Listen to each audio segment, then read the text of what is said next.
Who would be a Wolves fan, eh? On goes full.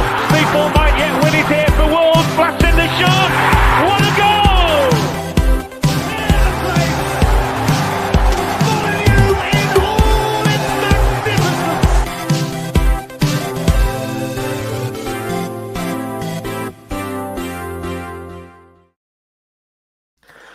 Hello everyone, welcome to our latest Wolves Fancast match review show. I'm your host, Little Dan. On tonight's show, I've got with me Josh, Lem, Greg, and hopefully, here he is, the man himself, Tom Calvert. Hope you're all doing well. Thanks for joining me and the lads tonight for tonight's show. You could be watching a meaningless Carabao Cup semi-final on terrestrial TV. So thanks for joining us. Lads, Vitor Pereira's unbeaten streak has unfortunately come to an end after last night's 3-0 home defeat to Nuno, Espírito, Santo's tricky trees of Nottingham Forest. It was frustrating, but I'm still optimistic we've got enough to avoid relegation. Before we start going into the match in a bit more depth, where are you mentally at with Wolves against the relegation battle, Josh? I'm still quite positive. I'm actually quite positive after yesterday. I know it sounds quite strange. I think after yesterday, I thought first half that was probably the best we played going forward. I thought we looked really good. We cut through them, especially when you think lack of Cunha, lack of our best players playing. I thought the lads played really well. He seems to have got away, got a system, get it wide, get it in the box. You know, I think any other day we'd scored 2 or 3. It's just the fine margins again. You know, like stupid things.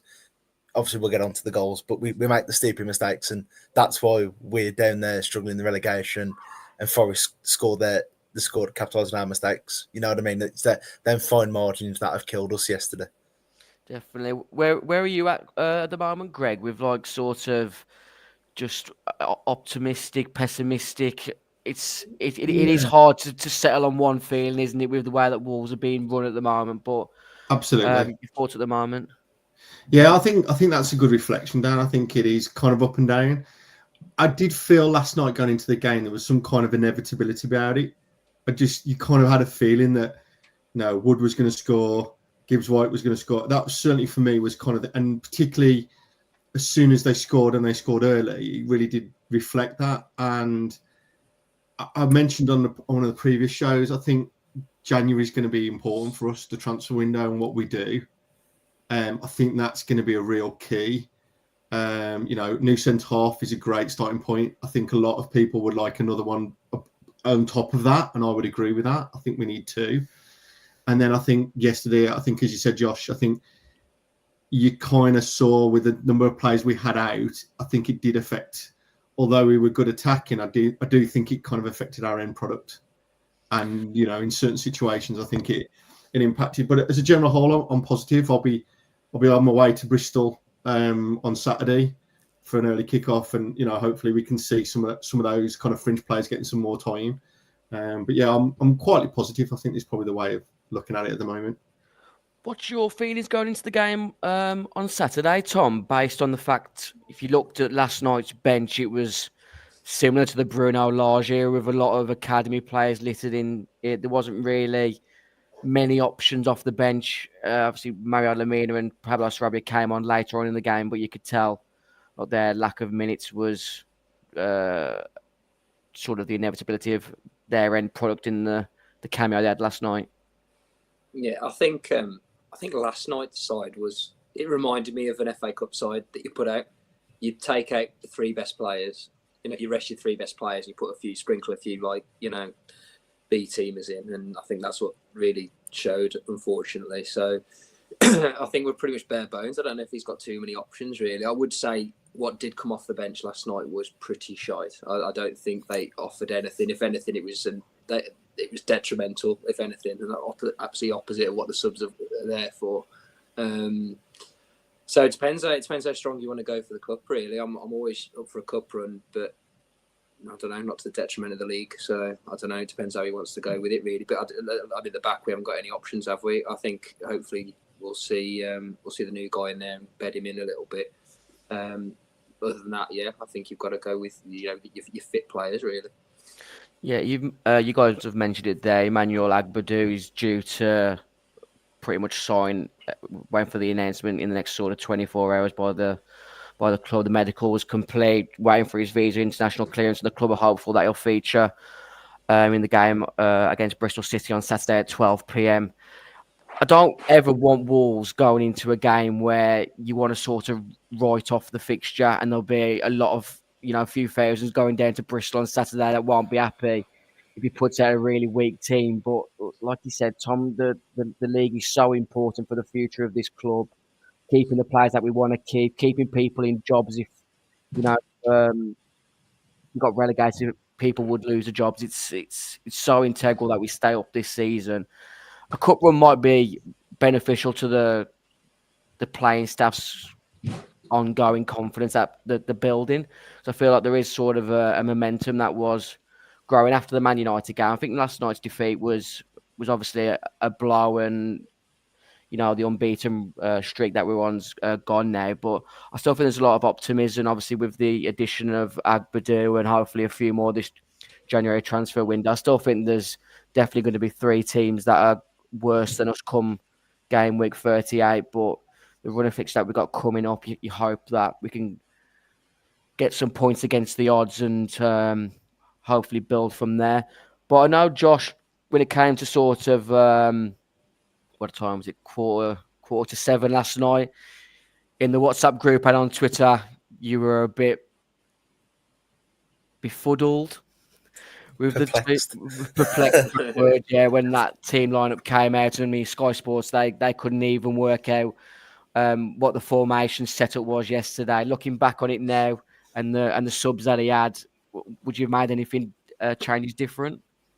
I don't think he could. I think he was very limited in what he could do. There was literally, it says a lot that we've had to throw like Lima straight in and stuff like that. Obviously, the injury to Semedo and Dawson, the ban of Cunha, it's absolutely killed us. Andre obviously not playing either. It's absolutely killed us there. And it's probably Andre being back in Brazil as any reason. Lamina's even made it on the bench. The biggest, I think, what killed us in the end as well with going forward yesterday was Aït-Nouri in left centre half. Nothing. Obviously, this isn't against Pereira. There's nothing else he could have done. It was the only choice he had. But if there's anywhere else other than goalkeeper, you'd have said you don't want Aït-Nouri to be centre half into anywhere else midfield. If you'd put him up front, put him on the wing, you'd have gone, he's still going to be effective there. But left centre half absolutely killed us there. But I've got to say, I think the other lads played well up front. I think Rodrigo Gomez was really, really positive. He looks better every week, and you think O'Neill was, saying, he's not good enough for the Premier League and stuff like that, and he's showing last couple of weeks he's more than good enough. I think, and Lima as well, excellent. He looked really promising yesterday. Gets forward really well. He doesn't show the physical battle either. I thought defensively, you mentioned sort of the nervousness that Aït-Nouri in the back three definitely brought to the atmosphere last night. But I thought the back three in general handled Chris Wood pretty well overall. I think Santi did pretty well against him. Obviously, he was always going to be physical. You look at Nottingham Forest, they're 20th in the league for average possession over 90 minutes. That's just the way that Nuno sets them up, and their 3 goals pretty much came from prime Nuno ball, didn't it, Tom? I mean, we're not going to go into the usual format of going for every single moment. I think we just need to just try and dig out the moments, really, as we go on. But I came away from that stadium last night going to a lot of people, how the hell have we lost that game 3-0? But I'm sure there was instances in the past where opposition fans have said, how have Wolves won that game under Nuno away from home? Because it was literally prime Nuno away performance, wasn't it? It was, yeah. Yeah, you're absolutely right. He just loves the counter attack, doesn't he? And I just can't believe we got absolutely suckered into it within the first 10 minutes, which really, really frustrated me because we knew what the game was going to be like. They play for set pieces and counters, and we just fell into it for the first 7 minutes. I think Gomez and Doyle just both vacated the space in front of the centre half, and then we were just done. We were cooked. It was 4-on-3, and you could talk about what happens after that. But I know we talk about him a lot on this channel, but if you put Andre in there, he's in that hole, and Gibbs White doesn't get anywhere near, the run that he does. He must have run about 40, 50 yards unchallenged, and it was only when we got near the box that we even tried to engage. And I think if you look at the goal, I think Aït-Nouri does leave Elanga free. It's like he actually wanted him to play it, which was fine. But then no one picked up Gibbs-White for the return, so it was just pointless. It felt like Aït-Nouri's positional sense was way off for that first goal, because it seemed to be that he was okay with it going wide to Elanga, like as if he was in like the left back position. We're okay for you to be out wide. You can cross the balls in, but he was literally in the 18-yard box when he collected that pass off Gibbs-White. And like you said, there wasn't any sort of run towards Gibbs-White. It wasn't even like a great finish. I didn't think it was pretty much slotted in the bottom corner. So I couldn't really do much as bodies in front of him. But I'm not sure whether the commentator was a Wolves fan or whether he was sort of invested in what Wolves fans were chanting about Gibbs-White's partner. But I don't know how you heard this on TV. Soaking up the jeers. I don't know whether that's jeers or jizz, but I'm going with jizz. And Morgan Gibbs-White was soaking up the jizz in that moment as Nottingham Forest went 1-0. We've got to try and make some laughs from this show tonight. It's a 3-0 defeat at home to Nuno. And we've got to try and take the positives out of this game and maybe try and just, have a bit of laugh at Forest and Gibbs-White, because, it's a 3-0 defeat. It's one of them. Sometimes you just got to just take the punches of having you, and hopefully we kick on from Saturday. But going back to that lineup, what does it say for the likes of Bastian Moipiu and Alfie Pond that they weren't able to get in that starting lineup yesterday, Greg? I think they need time, and I don't think this was necessarily the game to do it, to stick them up against Chris Wood, if I'm honest. That's probably the last thing you want to subject a young centre half to. Is probably one of the biggest, strongest, wiliest forwards in the Premier League. Good point, Greg. Let me change the subject quickly for you. What does it say about Mario Lemina being in the back three for Gary O'Neill, but not last night?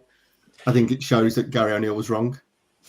That's the simple thing. He had one moment, I guess, at Fulham and a game there, but I think for me, I wasn't. I don't think Lemina did a lot when he came on, if I'm honest. I don't think he did anything in particular. I thought he was quite wasteful in possession. His game was predicated on energy and getting around and hustle, and that's what made him captain. Not, I would have picked him as captain, but that was kind of part of behind the decision. I didn't think he looked unfit last night, Lemina. He moved quite mobile, I thought. But I thought, like you said, his passing was woeful at times. Is it that his heart's gone? Is it that he's set on a move to Saudi? Is it just he's had such a fall from grace, and this is it now? He's just going through the motion. We don't know what's going on in the background, do we? We don't know if he's having conversations. He doesn't want to get injured because he doesn't want to scupper the dip. We're never subjected as fans to a lot of that information, and we don't know what's going on. There's no sentimental loyalty in football as well, Greg. I've said this before.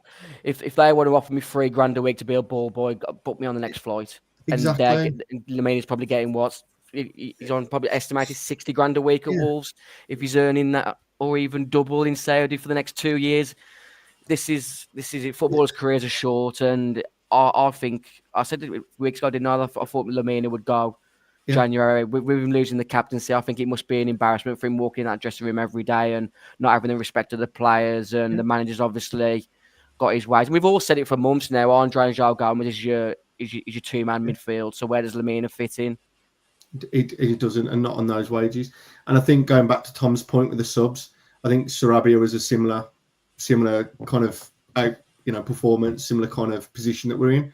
Again, it's big player, historically, big salary.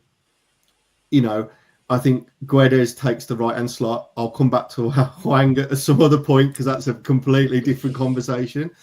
But I don't see where he fits in this team.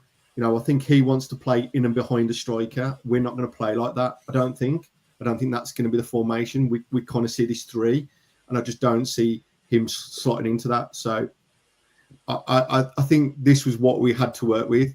Going back to the points Josh and Tom made as well, I think Lima needs more game time, but there's a lot of promise there. There's a lot of potential there, and this is where I think Gary let the squad down in that he didn't give these guys minutes. Him, Rodrigo Gomez, who I again love the energy, love that, and I think he just needs that game time and experience playing in the Premier League to develop further.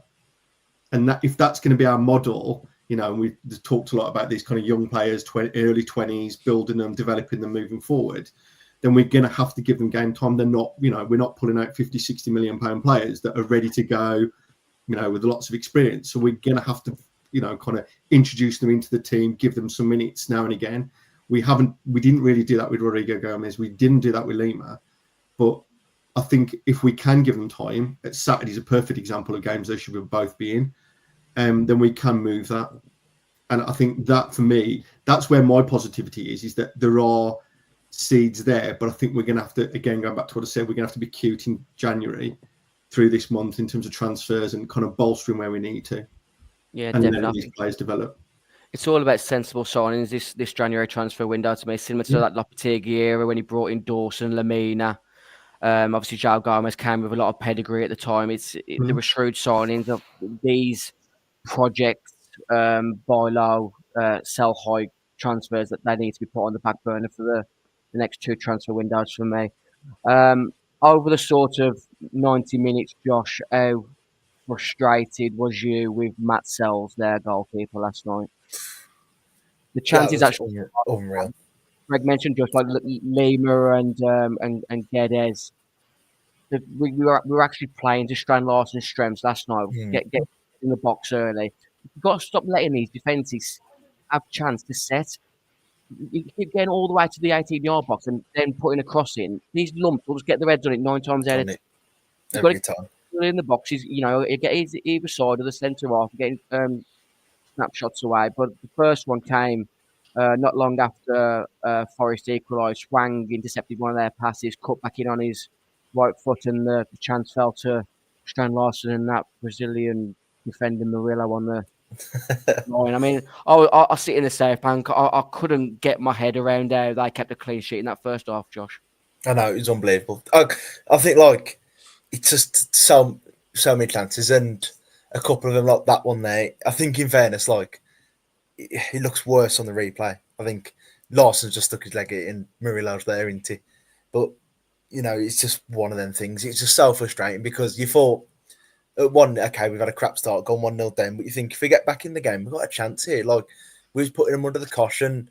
Did they look like they wanted it? I got to say, and I thought what impressed me was how well we played with the ball. You know, Pereira's only been here, 2-3 weeks, and we've got a style of play. We get that ball forward and play so much better than anything we tried under O'Neill for the past 3-4 months. Do you know what I mean? I think that was what was really positive, and we switched it up, give the ball to Larsen, early crosses, a few times we'd get to the byline, things like that, and that was what was so positive for me. It's just the variation. It wasn't predictable, and they look good in possession. I think every game I watch, I think we look better in possession every time. You know, I thought Leicester, when we come away from that, I was like, you know, we did what we needed to. We won 3-0, but it was the chances was looking Danny Ward shot into. You could have done with Danny Ward in net yesterday for Forest. But then I think every game we just look so good going forward now. We're looking, there's such a plan to what we want to do. And I think there's possibilities there, but I can see why he also wants another number 9. I can see why he wants that competition for Larsen.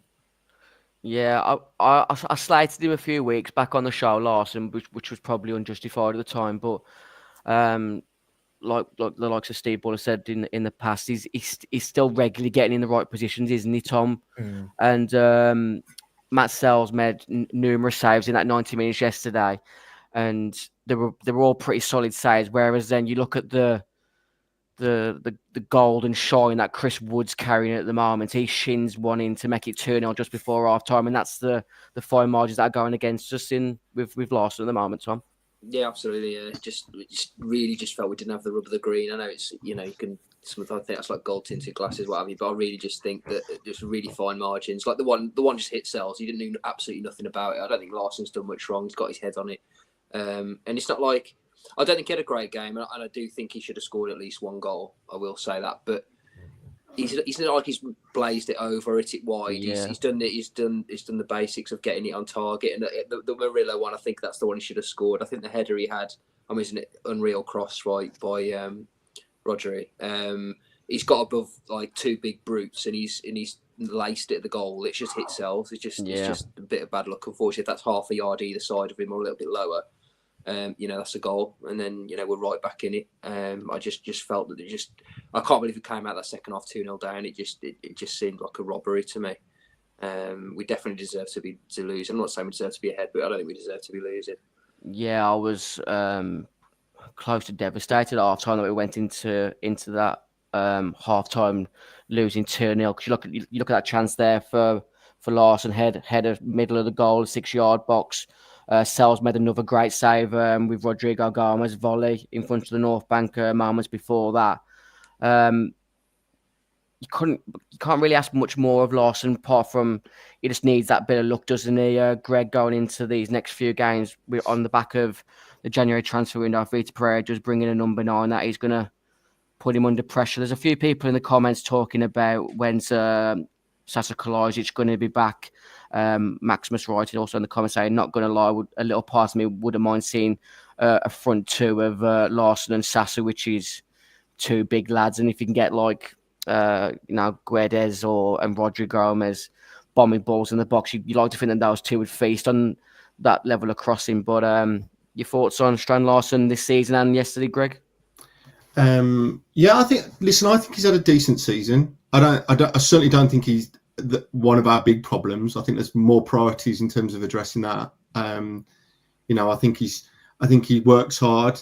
I think he's trying to adapt to the physicality and the pace of the Premier League, and I think that takes time.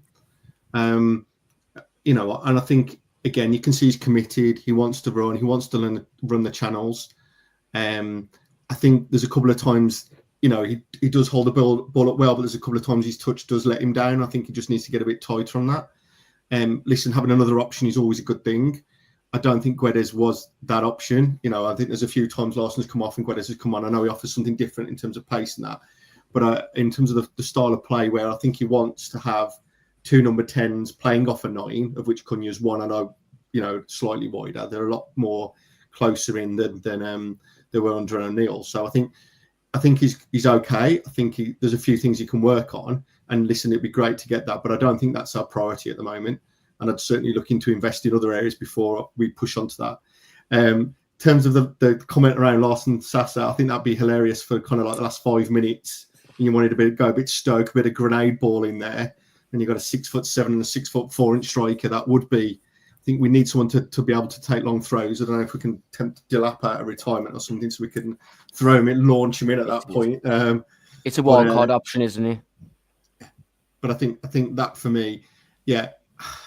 I like Sasa. I think when I've watched the Wolves videos, I think he's a good character. You still see him in the dressing rooms and that, and I think he really wants to be part of the club. I think he's just been very unfortunate. Whether that means he'll ever be the player we hope or expecting him to be is touch and go now. Let's be honest. To have that many serious knee injuries, I think it's going to be impacting him.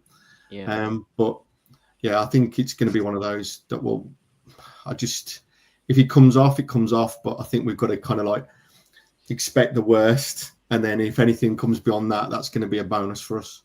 Yeah, he's had quite a few bad injuries for a guy of his frame, and we've sort of tongue-in-cheek mocked him in the past for being shorter when he jumps, because he's not very for a gangly guy. He doesn't seem to have much of a spring, does he, when he's trying to challenge for crosses or holding the ball up? No, but his goal record isn't actually that bad though. If you look in Germany, the Bundesliga is not it's not like a horrific league. It's not like he's playing in Iceland or playing out in some kind of East European country. It's a decent league, and he had a decent goal record there, and there's some decent finishes there. And if you look at the actual minutes he played, his goal record isn't that bad. Okay, it's only a few goals, but if you look at how much time he actually spent on the pitch, it wasn't too bad a return. And particularly, a lot of the appearances he had were subs appearances for like last 10 or 15 minutes. But I just wonder if it's going to be, unfortunately, it's just the professional game might be too much for his body now, and we'll see how it goes. Yeah. And I think for me, the striker position, I think my worry at the moment is Hwang. I think that was a non-performance yesterday. I don't know what you guys think. He's another one that doesn't jump for a header. he will kind of stand and kind of like hold his arms out as if he's trying to shield, but he doesn't beat a man. So Josh, going back to your point in terms of width and that, he doesn't. I didn't think I saw him cross. I think he gets the line and then drops it back to the fullback. So he never beats a man. Which, if you look at the two Forest guys, Hudson-Odoi and Elanga, they were very happy. And again, part of this is, listen, they're third in the league. They've won 5 on the spin. They're full of confidence. But we don't seem... We've got the fullbacks and Gomez trying to do that. But for me, Hwang was just, I'll run back and then I'll check it back in. And that doesn't... It just slows the game down, slows the pace down, and actually works against us having a big striker in the box. Yeah. When Vitor Pereira made his first batch of substitutions last night and Hwang didn't come off, I was perplexed again, Josh. Yeah. Your thoughts on Hwang last night? He was shite, wasn't he? But if he doesn't score, though, he's shite. Like, I don't know, like... We've said this before, haven't we? Even in the games when he was on form last season for Gary O'Neill, even games when he scored, you still never had him as a man of the match. No, he's just like, all he does is score. And I know that's like really... That's the game, innit? Like a really like ignorant thing to say, because he's scoring Premier League goals. You know what I mean? And like he's one of our top Premier League goal scorers. I don't know the fucking how he is, but do you know what I mean? Like but all he does is score. He doesn't offer nothing else to you, and you just look and it's like so pathetic. But I actually understood why Pereira kept him on, because who else is going to get you a goal? Strand Larson, Guedes. You know, a chance falls to him, you're going to kind of want it to fall to Hwang. You know, you take him off and you're bringing on Forbes. If it falls to Forbes, he ain't going to score, is he? So, as much as I was like perplexed as well, I understood it to a point. It's like, well, hang on, what else do you do? Yeah. Maximus Roy in the comments section saying Hwang is a confidence player. It is literally that when things are firing, it's like similar to what Chris Wood's on the moment. He just goes in the back of the net. But that one left foot shot he had in front of the North Bank last night under no pressure, honestly, I could have throttled him. I could have fucking throttled him. Greg just mentioned Hudson-Odoi and Elanga and the threat that they cause. I thought, like we've mentioned before, I think Pedro Lima and Rodrigo Gomez did a decent job as wing backs last night, but Doherty let himself down, didn't he, Tom, with that second goal for Forest? And yeah, Doherty got absolutely rinsed by Hudson-Odoi, but you look at that still there, and just Breno and Aït-Nouri giving Chris Wood that much room in the 18-yard box is poor by even a Sunday League standard.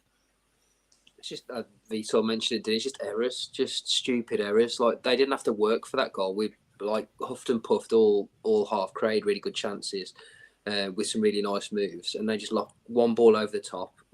I don't know what on earth Doherty's doing. Like, he literally just stops with his arm in the air. It was like a Bartes that one time in that FA Cup game. Yeah, like, it just really surreal. And then the play sort of carried on, and I didn't really react when it went in, because I just thought, well, he must be offside. If Doc's that confident that he didn't have to run for the ball, he must be offside. But I mean, I don't like to watch too much back when we've lost, so I don't know how far on he was, but it's nowhere near, because I thought the same at the time, Tom, that there must be like a VAR check coming in here with a bit of a delay because it's close. But you look at the replay and it's embarrassing how bad Doxy got it wrong. I think Breno's playing him on by about 2 or 3 yards, and I think it's that sort of situation where Doherty's he's an experienced defender now. He's from a game before VAR, when possibly you might have been able to raise your hand and the linesman might have given it back in time. But yesterday he completely got it wrong and he got absolutely rinsed for pace. You know what's going to happen though, don't you? You know what's going to happen.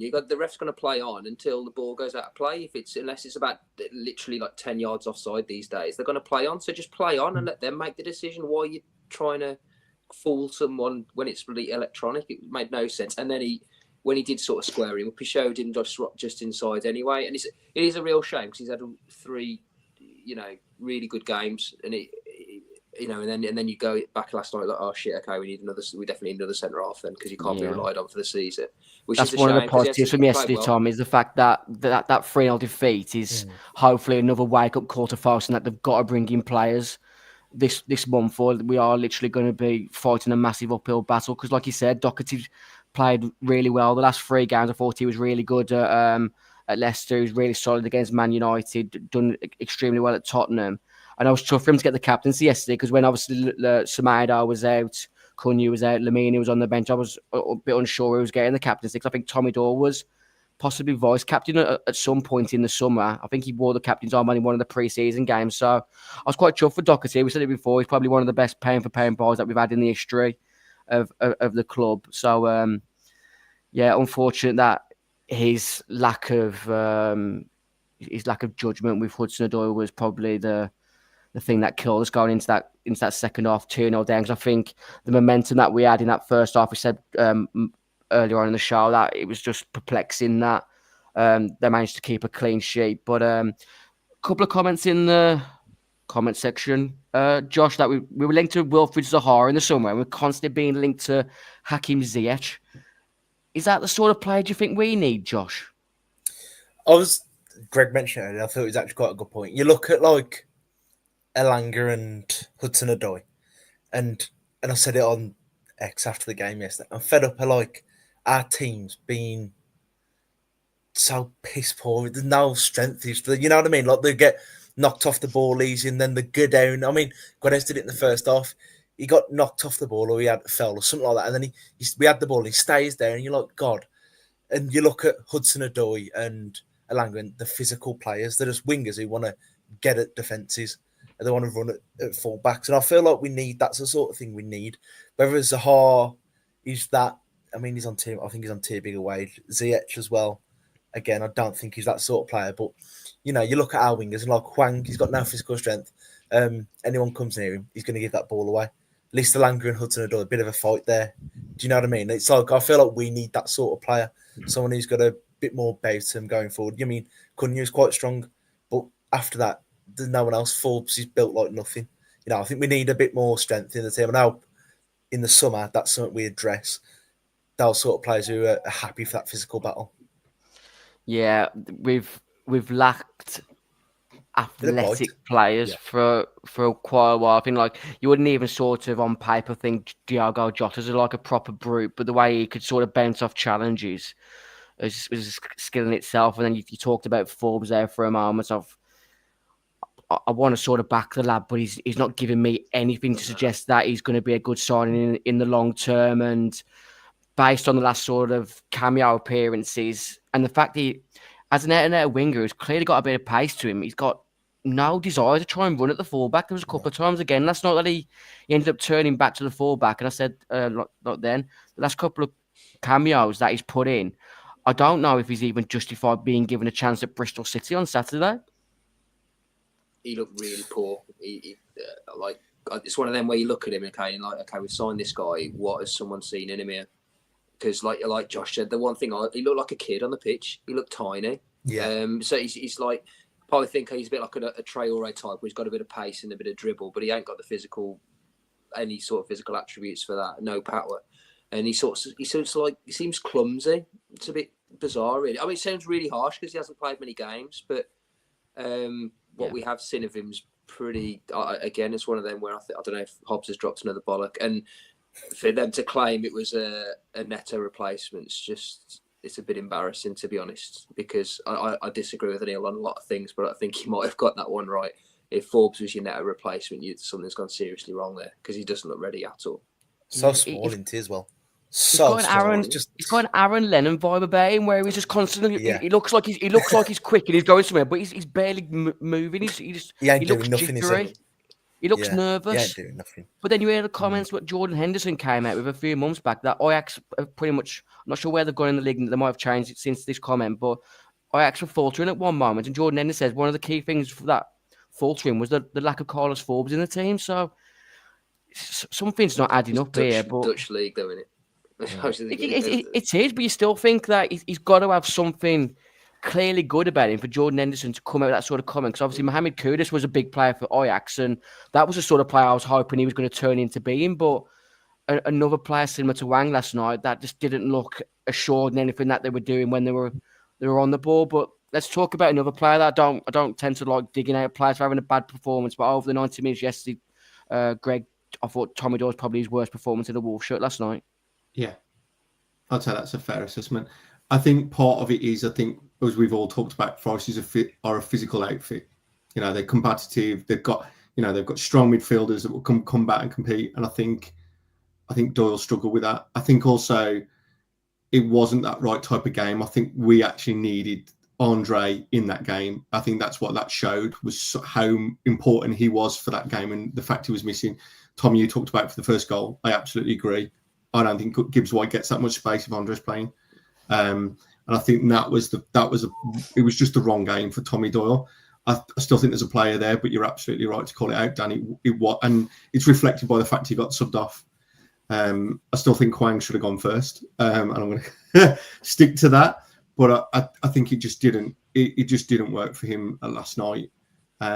You're right; it was frustrating. I think again a little bit was he was trying to force things, and you could see that. And I think sometimes we've just got to calm and play it. But again, it's one of those. But that's his game. That's his game, isn't it? He's got a really good range of passing, and I think there was a few times last night. You mentioned it there about him forcing it.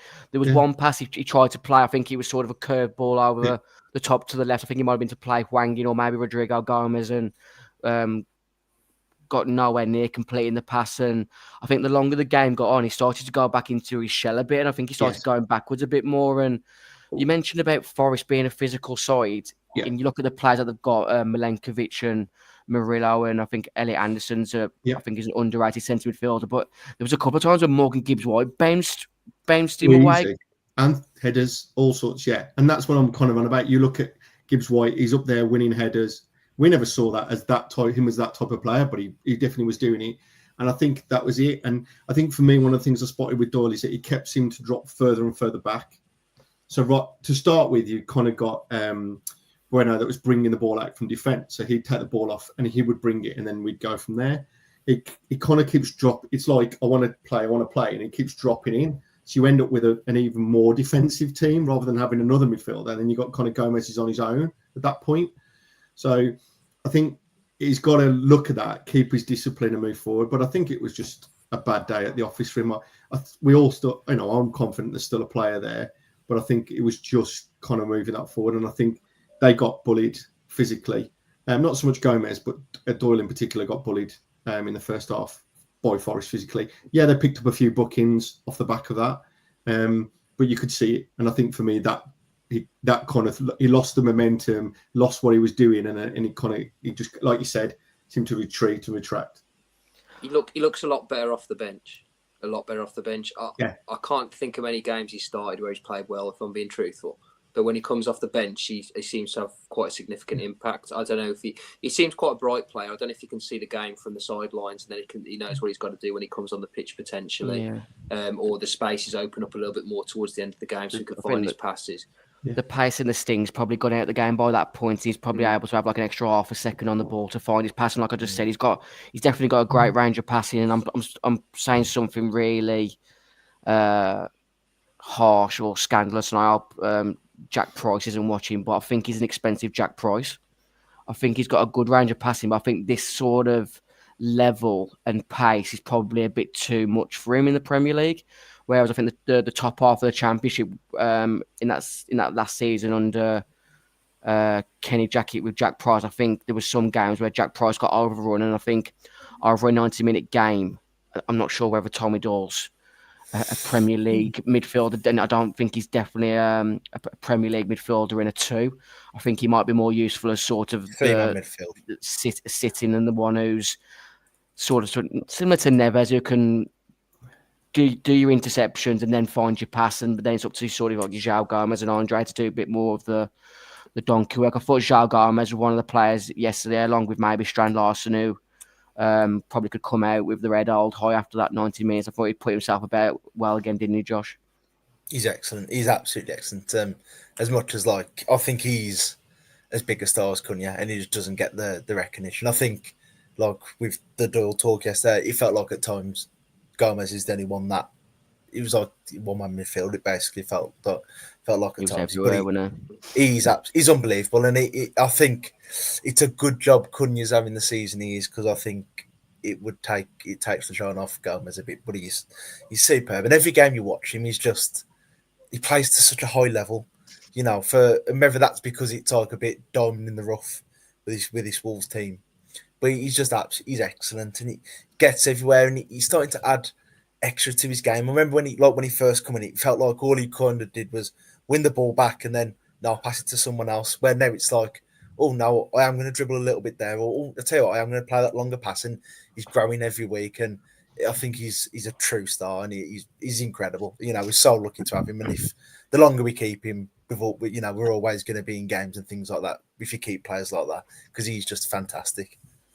Yeah, I agree. I'm eyeing him up as my fifth midfielder in the fantasy Premier League, Josh, because he's still low value, and he hasn't got a bad FPL record for his sort of points per value ratio this season. He's had a couple of games where he scored goals, got some assists, and more often than not, he's going to be a 90-minute player, isn't he? So I think he's a good fantasy Premier League option for that. Concern if the yellow cards into it.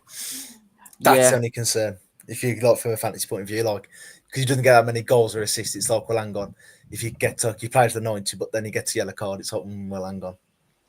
Yeah, I don't like leaving early, and I didn't leave early last night. I think the turning point for me when I probably gave up was the chance that Strand Larsen had when Sells made another good save to his near post. But you look at sort of the position of Sells there and the defender in front of him. He's put it too central again, hasn't he, Tom? And that was the sort of the story of the night, wasn't it? Chris Wood manages to shin pad one in, and Strand Larsen's just hitting the keeper too many times over the 90.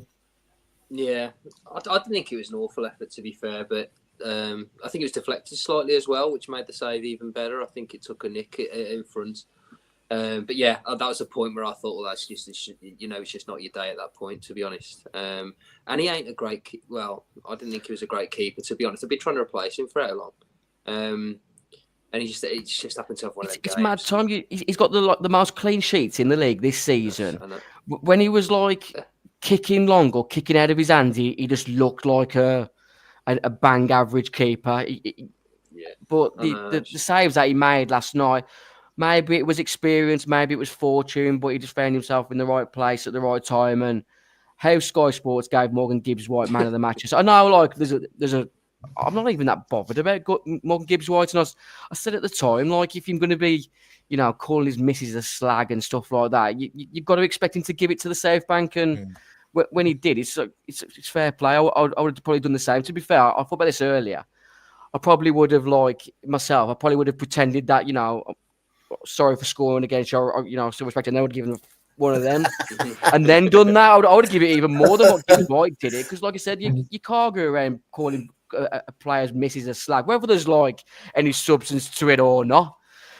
There's you can't. It was inevitable, wasn't it, when they first started singing it? And we all also said about the inevitability of Chris Wood scoring. It was inevitable that those players were going to get on the score sheet. I went into the game last night hoping that I was quite optimistic going to the game last night. I thought without Cunha playing, I thought Vitor would set us up to have a system that might have all the players focused. And you look at over the periods of that match, we had enough chances to win that game comfortably. I think Forest had 3 shots on target over the 90 minutes, and it was just, like I said earlier, a prime Nuno performance, Greg. But I still think there's way more positives to take out that 3-0 defeat than what we normally would be like after a 3-0 defeat at Molineux.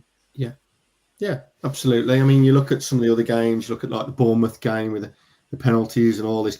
You look at that wasn't that performance. It wasn't that.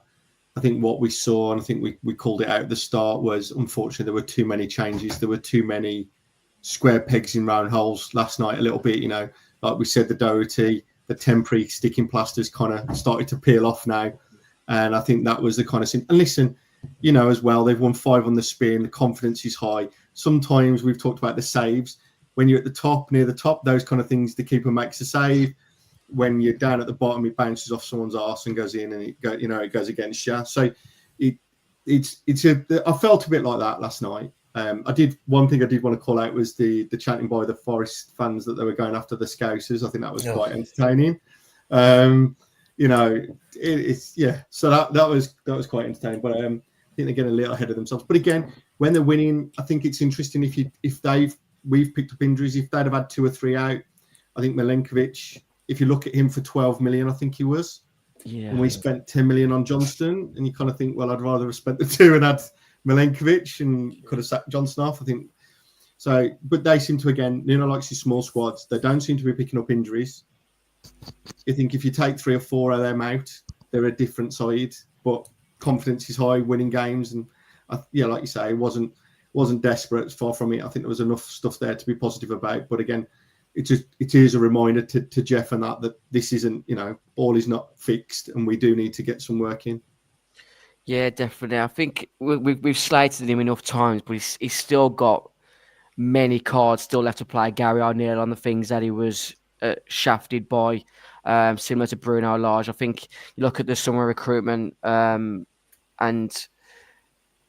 Matt Hobbs has probably got a lot to answer for in the summer. I feel like the job of, bringing in diamonds, he's living off the Max Kilman signing for me. Yeah. He was the one who pushed Wolves to sign him, Max Kilman in there, and the amount of profit they've made on Kilman.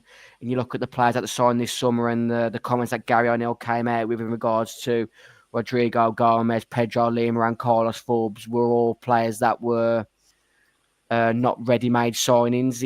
He's got a lot of excuses up his sleeve still, hasn't he, Greg? But yeah, but I mean, towards the end, it was Sunday League football. I mean, there's only so far you can push that, to be honest, because I don't care who you are. You can put in a level of commitment and performance and energy. Doesn't matter on your ability. You can kind of put some effort in and run around. But I do think you're absolutely right. I think it was one of those. It felt very Sellers-esque in terms of like this kind of grandiose kind of like promotion through the ranks. Then all of a sudden, I think he's been found wanting. It seems interesting again that we seem to be, we've been linked with the Portuguese player out of Chelsea. I can't remember his name off the top of my head, the defender. There's been a few transfer. We try and share as much as we can. So be sure to follow us at Wolves Fancast with all the transfer rumours. But it is literally silly season, isn't it, with rumours at the moment. It does make me wonder, though, if we are kind of flipping model and going and wonder if old Uncle George, Mr. Mendes, is now going to be kind of brought back into the fold. Obviously, there was this kind of movement away, particularly with the Guedes signing not really working out, and others that were kind of being brought in that weren't at the kind of same as the Jotas and the Neveses that followed initially, that were brought in initially. And I wonder if there's going to be, I just sense a feeling, I wonder if there's going to be a slight pivot back to that kind of more Portuguese centric. It'll be interesting to see. And the other thing as well is we've got a lot of players out on loan. You kind of forget the amount of players we've had out on loan. Chiquinho being an interesting example. I was thinking about Keanu Homer the other day. Yeah, that's when you know it's desperate. Jeez. Yeah, but it's an interesting one, isn't it? Because we've got all these players. We talk about the squad depth, and then we've got we could probably reel off the top of our head here 6, 7, 8 players that are all out on loan with various degrees. Hugo Bueno being another example. Yeah, who I don't think should have gone out on loan. I think he's a decent fullback, and I think would have been a good squad option. I don't know if that's to do with the registration. We're only allowed 17 foreign players in the 25-man squad. Yeah. I don't know if it was just that was kind of pushing. I think he might count as homegrown. I'm not sure. Bueno, I'm not sure if he's one of the ones who counts as homegrown. It depends on which signs, isn't it? Because I think they've got to have done 3 years, is it, before the 21? Yeah, something like that. Yeah. I still think the situation with Hugo Bueno is that he needed to get minutes, didn't he? Yeah. He wasn't going to get anywhere near the minutes that he needed to sort of, learn his craft, because there ain't a Wolves fan out there surely that thinks Hugo Bueno should be starting in front of Aït-Nouri. Agreed, but you do look at one thing I will say for Aït-Nouri. I don't know if anyone spotted this. It's very rare that he'll complete a 90 minutes. I think normally you'll tend to go down. He tends to, something I've observed, he tends to go down with cramp around the 70th minute mark, 70, 75. I used to think that, Greg. I don't know whether it's become a bit more of a tactical ploy in recent I don't know. Yeah. He used to be really bad for it when he first joined, but if you watch this season, he's still. I don't know if it's eased off a bit. It obviously didn't last night. It obviously stayed through last night, but it is something I've kind of noticed that he doesn't seem to get through a full 90 minutes. And certainly that's when you would want another person to come in and kind of slot in there naturally. But you're right, Aït-Nouri, on form, on team, will go ahead of Hugo Bueno every time. Yeah, there is a lot of transfer rumours over the last few days. Obviously, Renato Veiga from Chelsea. There's been a few Brazilians being linked, as in the Josh Gerson and Richard Rios. But do you see any of these being possible from the links that you've, or a journalist literally just using our name to, an agent using our name to advertise their clients?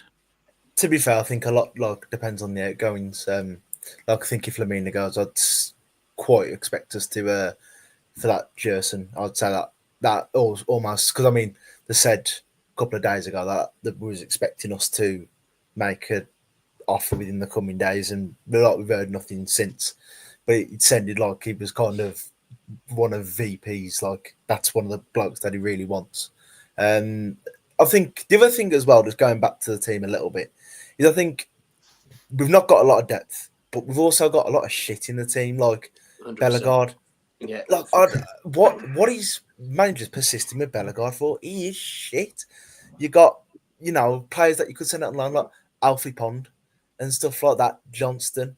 Forbes, I think Forbes, I think he could do the loan somewhere next season. We've not got no depth, but we've also got a lot of crap in the squad that you're like, hang on, what is this team building here? There's no plan, and I think you're right to a point, Danny, what you said of where like Hobbs, he lives off Kilman and Gomez, I think, doesn't he, quite a bit. It's like, even a broken clock's like twice a day, and he gets away quite a lot because Jessie is such a wanker. But I do agree he gets away with it quite a bit as well, because it's the hit rate is quite poor, and you can't keep doing that in the Premier League. How many times do you see, you have poor window after poor window, it catches up here, boom, you're relegated, and then you're down for 5-6 years and you're recovering from that. We got lucky under Lopetegui that we wanted to splash the cash when we did, and we got some good players in that, and that worked out. But my other concern is as well is how much are Fossen going to want to spend? I mean, he wants 3 other players, I've read yesterday, and they ain't going to fund that. We know they're not. They always let the manager down. They're never going to back the manager fully. And we spent 30 million quid in the summer. We've committed to 25 million Larson, 11 million quid on Forbes for next summer already. They've spent 20 million quid already here. Hang on, they're not going to keep funding us. It's like... Is Carlos Forbes an obligation? It was an obligation after so many matches. And that's been triggered? It won't be far off, I don't think. It was like, again, I think it was like Larson, like a negligible amount of matches. Yeah. So you know what I mean? Like, I just think they're not going to keep, he wants another 3 players. He'd be lucky to get another 2, I think. Yeah, and that's the sad reality of it. We're in a relegation battle. And we've heard that spiel from managers in the past, haven't we? I think when Bruno Lage first came in, he said he needed 4 players. I think he ended up with just 1, which was Hwang. Derek's obviously joined the show late on, guys. I'll ask you this, Tom, what were your thoughts on Hwang last night? Just give it a brief description for Derek in the comments section. What was your thoughts on Hwang's performance last night over the 90 minutes? Yeah, he was wank. It's just shit. I mean, you could sort of see he had a bit of a buzz from scoring a couple of goals. He had some runs, but like what Greg said, like he gets there, he does that chop, or inevitably, and works once, and then probably the one time he should have done it, he didn't do it, and he just bumbled the ball out. But it's just he plays with his head down a lot. His head's so down, and he'll play a pass without even looking. He'll just think it's in the right area. He's just the most frustrating footballer ever. Like, he's streaky. But when he's bad, he's absolutely terrible. And when he's good, he'll bang you a couple of goals. But yeah, he summed it up pretty well there, to be fair. We've got a friend of another channel, Door on Tour, Nottingham Forest fan, who says, have you watched my vlog yet? So in this other WhatsApp group I was in, he posted the link for their vlog from the away end last night, and he said, are you not going to watch it? I said, I'd rather shit in my hands and clap. I've got zero intention. I might watch all your other shows, Door, but last night's episode I'm probably going to give a miss. But thanks for joining us tonight. Drop a quick like before you leave, and then fuck off. Thanks for joining myself, Josh, Tom, and Greg on tonight's Wolves Fancast in association with the Sports Social Podcast Network and FCquiz.app. We'll be back again on Friday evening to preview the FA Cup banana skin away to Bristol City on Saturday. Have a good rest of your week. And as always, up the Wolves. Thank you.